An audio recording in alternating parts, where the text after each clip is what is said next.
Welcome to this episode of Rebecca Sounds Reveille. This is brought to you by the Liberty Beacon and the TLBTV. I am your host, Rebecca L. Mahan, and I'm here to talk to you today to bring a wake-up call to online stranger danger and who is vulnerable.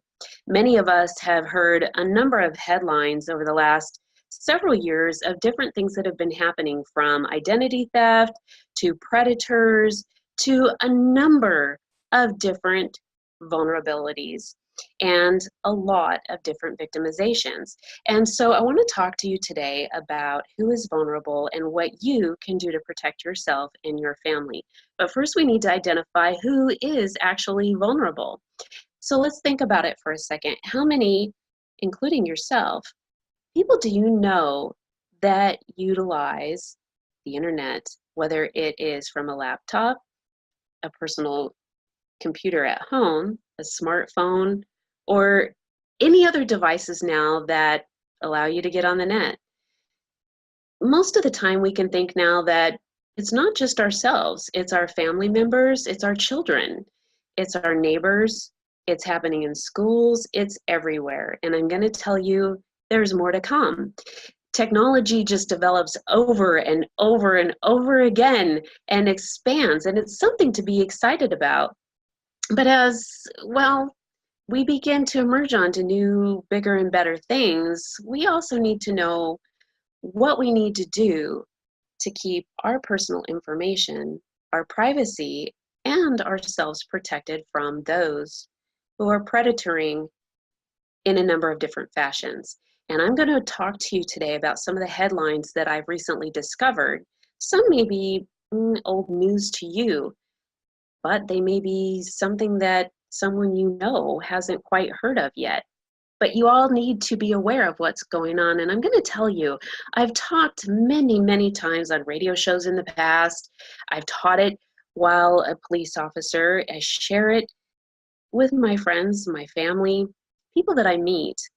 But there was something that I heard I found disturbing that really wanted me deep down to bring this information to you, because it's becoming something that is not to be overlooked.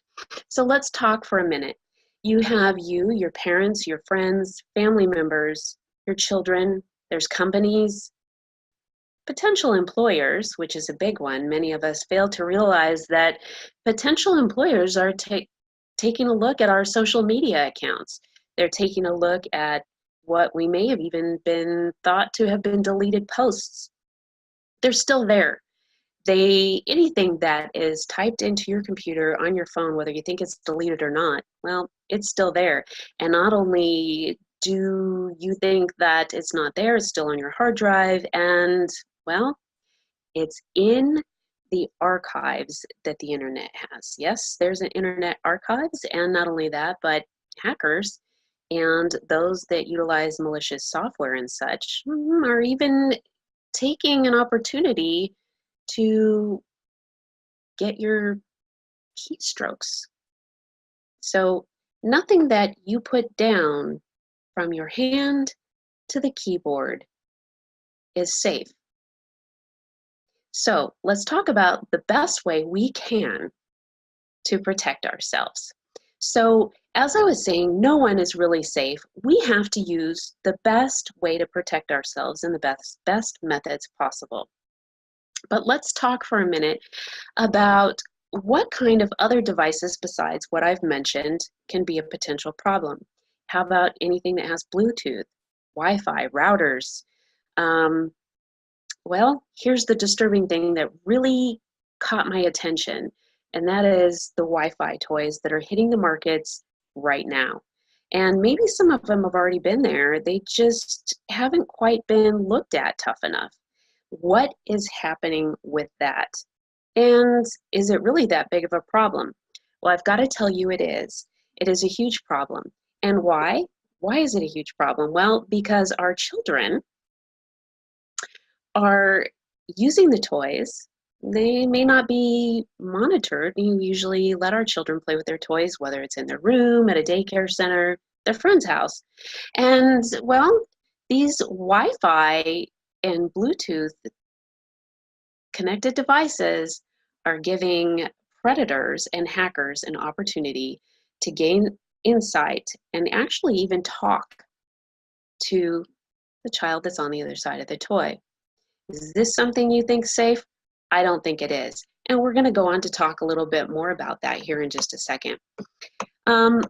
So Wi-Fi, toys, they're being monitored, hacked, information is stolen, we're being victimized, and it doesn't just be focused on children, adults, teenagers, elderly. There's a lot of people that are being victimized, and this is really something that I find very scary. Any type of victimization is not something that should happen, period. But it does happen. It happens whether it's our personal safety when we're out and about, but it's becoming more and more common to happen on the computer. Think for a minute of something that you've recently heard that maybe have been disturbing to you other than what I just mentioned if you haven't already been aware of what's happened.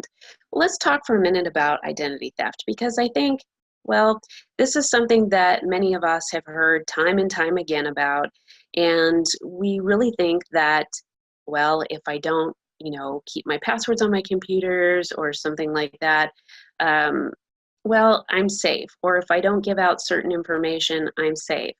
And unfortunately, there's a lot of, what can I say? There's a lot of truths to that, but there's a lot of untruths to that. So you have different, this is where we first start. Way back when, you have different malicious programs that and viruses that are attached to computers and programs that can be downloaded and even distributed onto your computer and from your computer to someone else's computer.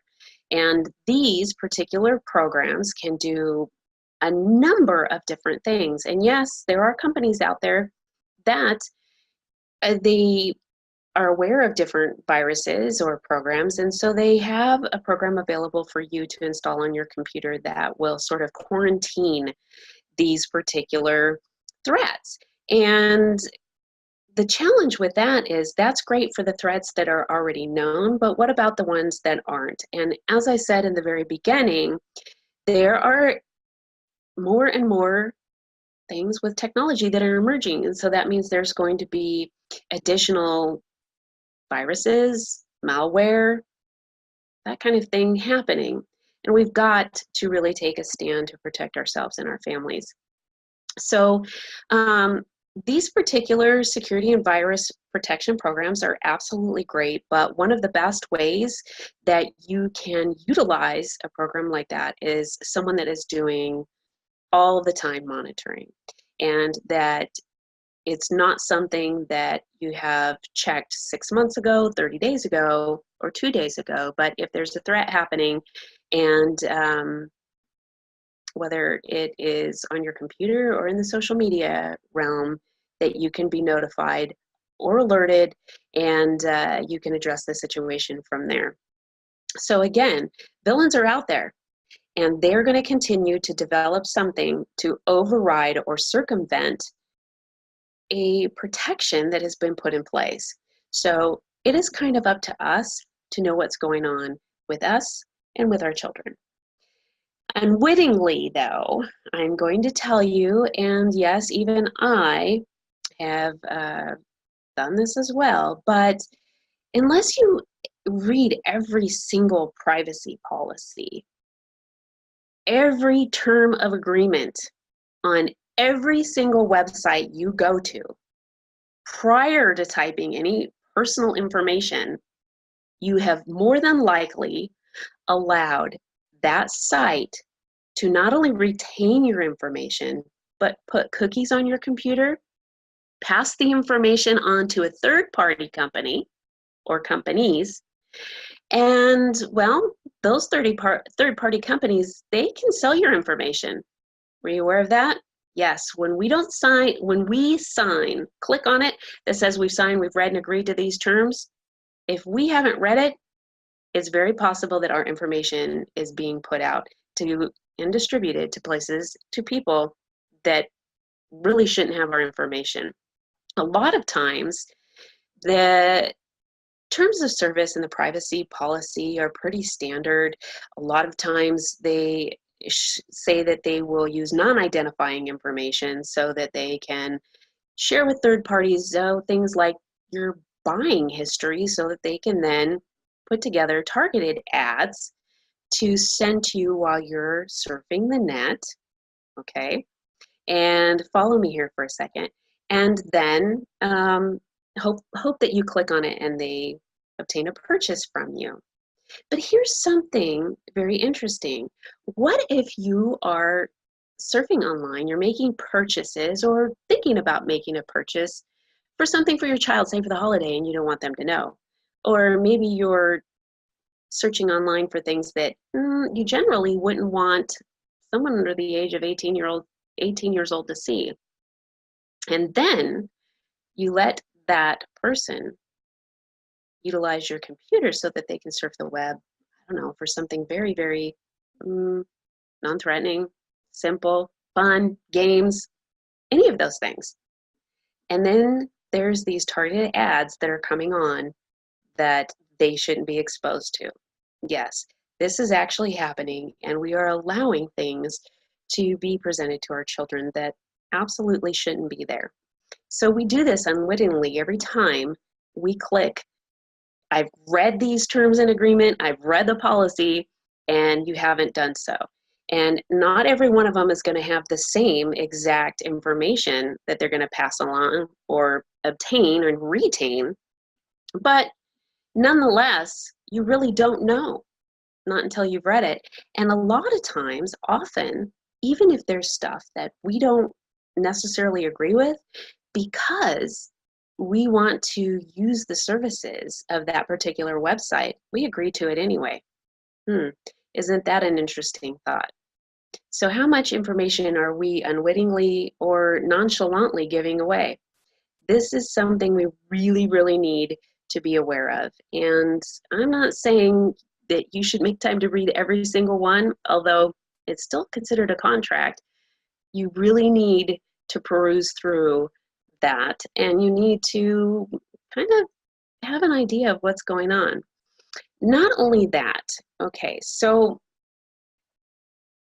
what do we do about it? How do we go around this? How do we do that? It seems overwhelming, doesn't it? And we live in a fast-paced society where we just really don't have a lot of time. Be nice if everything was standardized, but it's not. Each one has their own terms of service, their own privacy policy. And again, it's up to you. But this is not all. There's a whole lot more, and we're just sort of scratching the surface. Today's show really is that. It's scratching the surface. There's much, much, much more, much deeper. And this isn't intended to scare you. It's intended to educate you and your family or your friends and colleagues, anybody you want to share the show with, so that they can also learn and be aware of what's going on out there and how they can protect themselves as well. I will have an article that is accompanied with this show, and there is links to all of the headlines that I'm sharing with you today, as well as some safety, online safety links, so that you can see how to protect your younger children. This is really important, and not to mention, it's happening in schools. Computers are everywhere in the schools, so we definitely want to know this. And that's where I'm going next, is cyberbullying. This is something that many of you have heard about. There's been a number of cases where there has been children who have taken their life, or they have been victimized very, very heavily and have a tremendous amount of trauma left from that. PTSD issues and a number of other things. And bullying is something that has been around since kids have gone to school, right? I mean, can you think of some of the things that kids have said to you? But it's more than that now. And not only is it more than that now, but child predators are also involved in this. Well, how? Because they're taking advantage of social media, and the child predators, well, we're going to get into a little bit more than that, but let me talk first and say this. Cyberbullying, let me go back. Bullying has now come off the playground and it's landed in your child's room, or at least in your house, or wherever they access the internet. And children are not the only ones that are being cyberbullied. You have teens that are, adults that are, women are, men are, people who don't agree with any of your opinions, race, creed, political stance, any of those things. People are being bullied all the way around. This is pretty horrific because it is very, very damaging. And what happens on the internet, like I said before, it goes into the Internet Archives, or is shared so many times somebody has a copy of it. Something to think about, isn't it? Well, we think about the cyberbullying just in people who don't care for us or don't agree with us, but child predators are doing the same thing. Very interesting there. No, they're no longer contained to their houses, where courts have ordered them to remain in X amount of feet from a school or a church or a daycare center or anywhere a child plays. There's orders that are issued by the courts for them to do that, and there's court orders also for them when it comes to internet usage. Think about that for a minute. Do you think they're following it? Predators are predators, right? Well, we have to protect ourselves there too. So just like we teach our children the things about stranger danger outside the home when they're walking to and from school, we need to do that and teach them, and then abide by those things for our own protection as well, so that all of us are safe online. Predators, like I said, are not only targeting children, they're targeting adults. It's anyone that seems vulnerable. This can be elderly, single, disabled. I mean, think about that. So many disabled adults are gaining so much opportunity for growth with the advent of the internet, the games that are on there, the ability to draw things out where they can learn and things like that, and yet they're being targeted too. It's really anyone.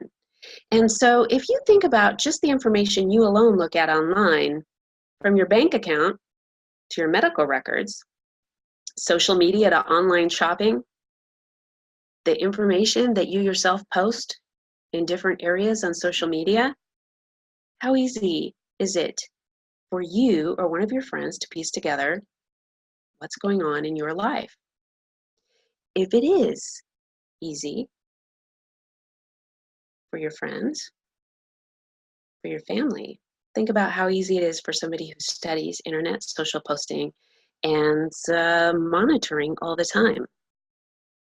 So giving out your location because you're excited to share this with your friends and family. Let them know where you're at and what you're eating and how exciting that you got to do something very spectacular for that day. If you're posting that you're planning on attending that, well, that can set you up for harm if you're not careful. Or maybe your friends are posting that for you. This is another challenge that many people are having, is that people are sharing information in posts about their friends and their family. And people that are monitoring that, predators, can absolutely piece that information together. And let's think about this. So even if you say, okay, well, you know what, Rebecca, I set privacy settings on all my social media accounts. So they're closed. They're closed groups. They're private. No one can get in there unless I've given them permission. Well, I can tell you from personal experience, I've clicked on settings to maintain certain privacy, later to find that somehow it reset itself back to public. And so there is something there you need to check regularly. Is my account still private? Very, very interesting to think about. And I know it's very time consuming to think about, and not only think about, but go ahead and do it. But it is something that if you want to protect yourself, you absolutely need to do.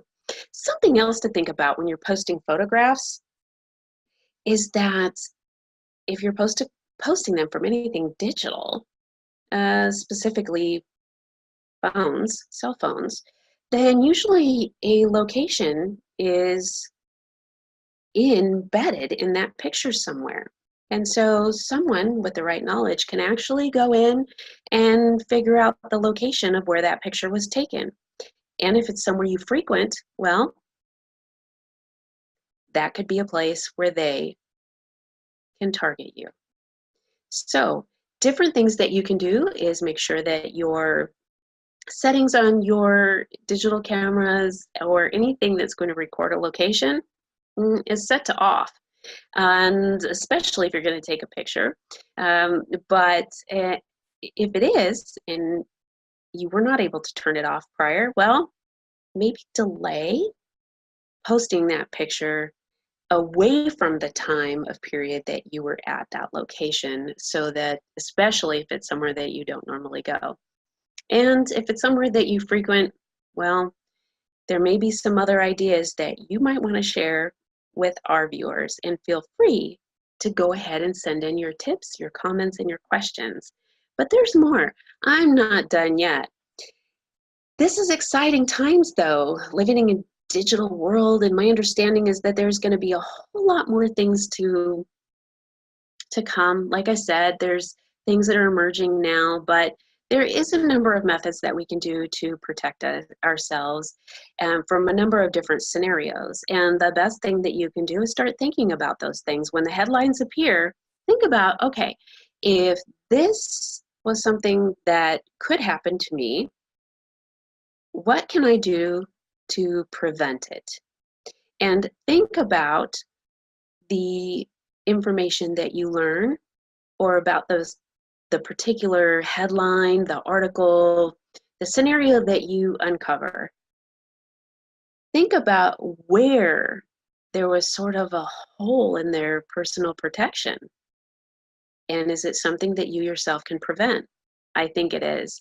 There's so many different ways that you can protect yourself. Again, it's not foolproof, but the more you're protected, the better chance that you are from not being victimized. So, aside from us sharing just about everything that we do, let's think about this too, about fake accounts. There are people that create fake accounts. They're identical to your friends or a family member or something like that. And then the next thing you know, there again, we unwittingly have shared information with a stranger. And this can really be a challenge when it comes to our children, because children don't necessarily know all the little subtle signs of a fake account.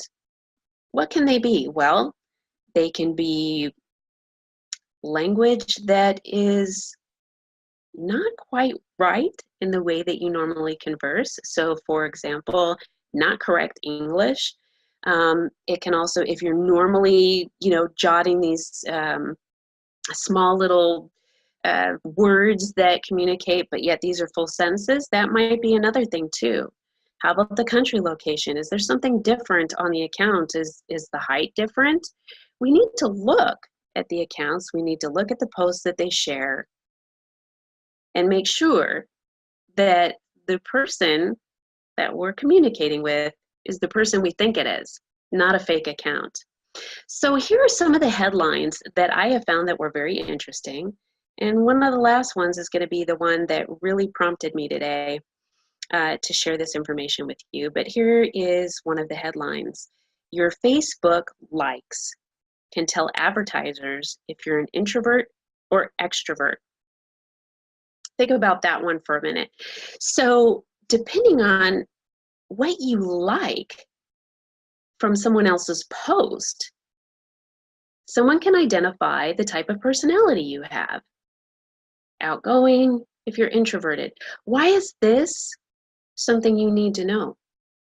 Well, if a predator thinks you're an extrovert and you're more likely to fight, there's a potential there for them not to target you. On the flip side to that, they might think that since you talk so freely, they can gain more information from you. Depends on what type of predator. And the same holds true for an introvert. So think about that for a second. Just the clicking that you do alone is something that is a tell-all to other people that are watching what you do. Interesting. Here's something else when we talk a little bit about web monitoring. Pentagon accidentally exposes web monitoring.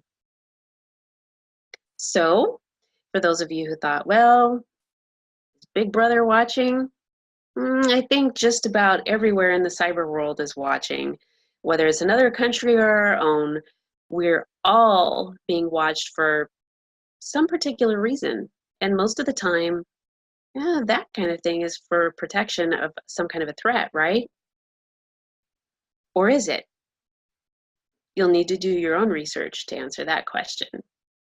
Social media to be monitored by the federal government. This came from Canada, and there was a lot of information about that. And like I said, it's not one country, it's all over. This is a global epidemic, if you will, in that everybody's watching everybody. I mean, think about it. Don't you watch what your friends do, what your children do? I'm hoping you watch your children. I mean, you definitely want to give them some sense of privacy, but ultimately you're responsible for what happens to them, right? All right, here's another one. California school district monitoring social activity. School districts aren't the only one, and I think that there's a lot of information to glean from that. It can be to protect your child from cyberbullying. It can be for activities that your children shouldn't be involved with, from gangs to drugs to other kinds of things. Well, maybe that's a good thing. But I really still think it's the parents' responsibility to know, have an open line of communication with their children and teach them how to be safe. So there is a lot to this. More headlines here.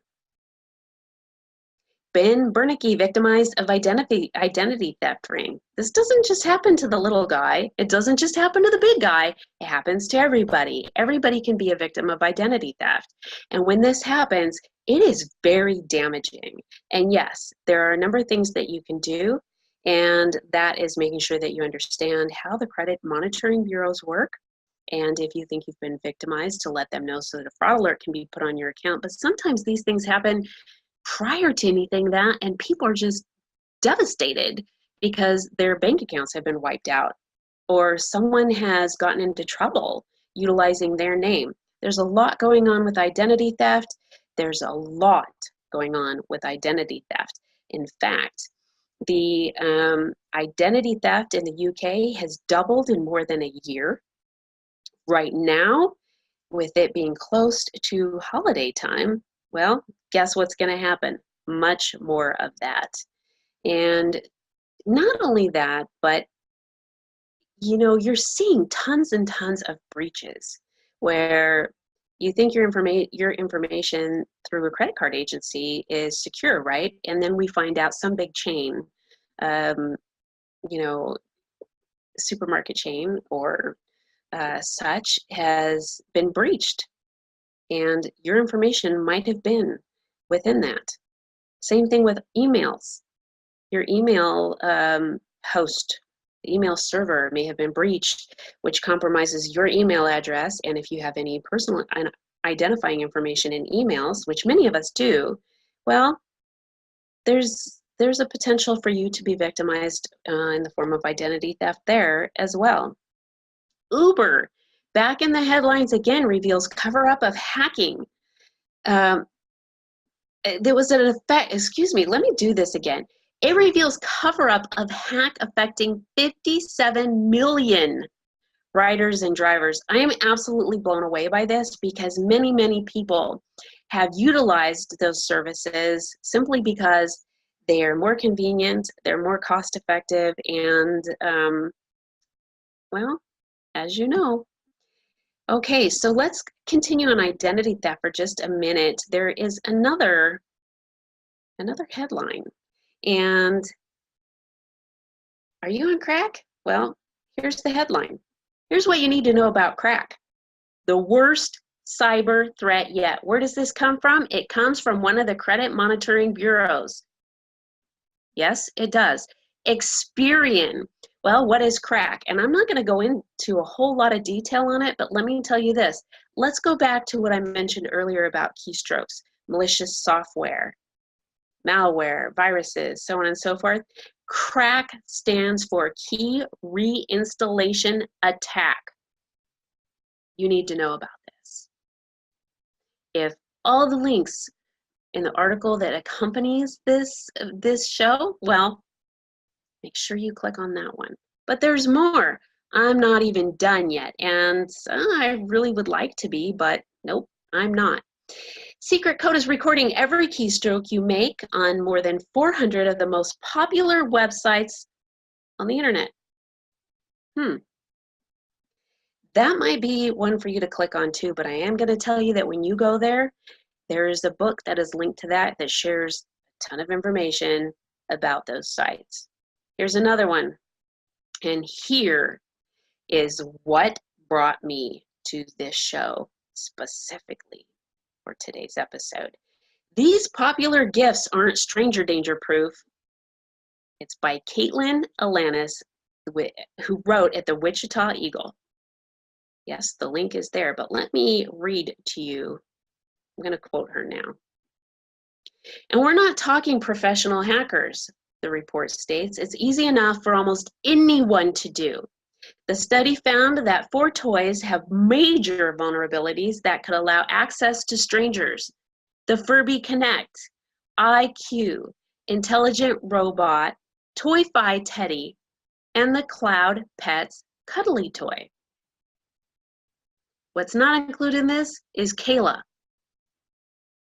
And that really was what brought me to this, but it's the toys, the piece that's solidifying more and more people being victimized. Okay, so let me go on. In each of the toys, the Bluetooth had an insecure connection, meaning any person could access the software without a password, code, or authentication. Okay, I'm getting flustered here. That person would need hardly any technical know-how to hack your child's toy. Isn't that interesting? The range of Bluetooth is typically limited to 32 feet, so the report warns the immediate concern is malicious people nearby. Okay, however, there are methods for extending Bluetooth range, and it's possible someone could set up a mobile system in a vehicle to trawl the streets hunting for unsecured toys. Is this scary or what? To include in the list is the My Friend Kayla doll. It records children's speech and it is vulnerable to hackers. So how do you protect yourself? When you are out shopping for a toy, whether it's for your child, a birthday party for one of your children's friends, whatever the case, you need to look and see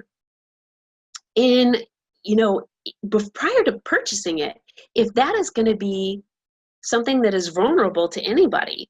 I know personally, I would not feel good. Actually, I'd feel pretty horrible if I unknowingly gave someone, a simple toy that turned out to cause that child to be victimized. It's my responsibility as a parent or as a gift giver or whatever the case to read before I buy. Make sure I understand what that particular toy can do. Is it something that is safe for my child or anybody? And if it isn't, we really need to let the manufacturers know that it isn't. And feel free to click on the link and find out what you'd like to do. If you'd like to get involved in stepping up to sharing with the manufacturers how much of a problem that this can create for many, many people. And I am so rattled by this story that I just, I don't even know what to say about it any other than that, other than I really want to share the information with you so that you can protect yourselves and those around you. So in the article, again, there's going to be some things that are safety links specifically for children. If you'd like to know more about personal protection for yourself, for your friends, for a group of you outside of TLB, I do offer free online or in-person personal safety classes. I've been teaching safety classes for many, many years. And as a retired police officer and a Marine Corps veteran, I just stand behind each one of us in being personally protected and being safe. And I think that this is a great opportunity to initiate something if you haven't in the past. And how you can get a hold of me off air is contact me at RebeccaMahan@publicist.com, and I will get you all of the information. And again, there is no charge for that. So the other links will be safetyforkids.com, my child's safety net, and ncpc.org. Why do I want to take you to those sites? Because children are precious. And not only do the things that we teach them, can they use, but they're things that we can use as well. There's vkc.mc.vanderbilt.edu and babbel.com. When do we start teaching? From the time that they're little, stranger danger. And there are ways to do this in a very, very safe way, non-threatening, but providing the child, along with yourselves, confidence in addressing different situations. I want to thank you so much for taking the time to allow me to share with you some of the things that were on my mind, specifically about stranger danger. And I encourage you to share this with your friends, your family, your colleagues. Make sure people know what's going on and that there is a resource, number of them out there, on how we can protect ourselves. In fact, I even know of one that handles social media monitoring, not only for you, but for yourself and your entire family. And again, to get more information, please contact me at RebeccaMahan@publicist.com. Again, thank you so much for watching. You're very much valued. You're very much appreciated. And I look forward to sharing more information that we all need to wake up to. Thanks for watching.